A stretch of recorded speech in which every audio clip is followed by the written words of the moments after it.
দেখুন দীঘার জগন্নাথ অম্বিকা কালনা। দেখুন বাচ্চা ছেলেটা করেছে কত সুন্দরভাবে।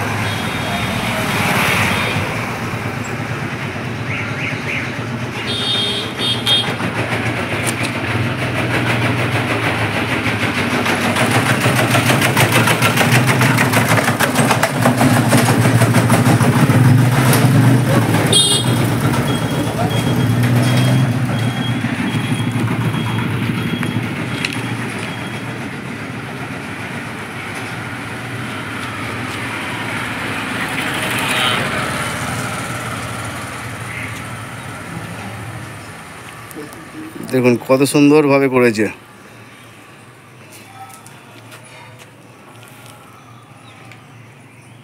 তোমরা দুজনে তৈরি করছো নাকি? হ্যাঁ। আচ্ছা আচ্ছা।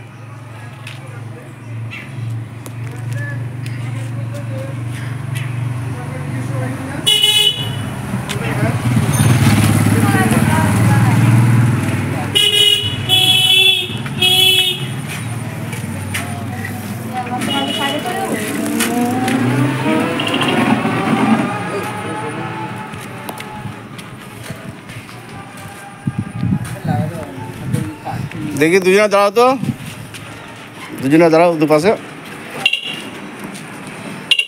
দেখুন দীঘার জগন্নাথ করেছে দুটো ভাই বাচ্চা একদম হাতে করে তৈরি করেছে, কত সুন্দরভাবে তৈরি করেছে।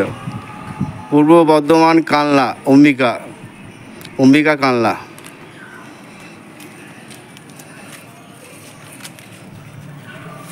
ভাই দুপাশে দাঁড়া মন্দিরে। সুন্দর হয়েছে।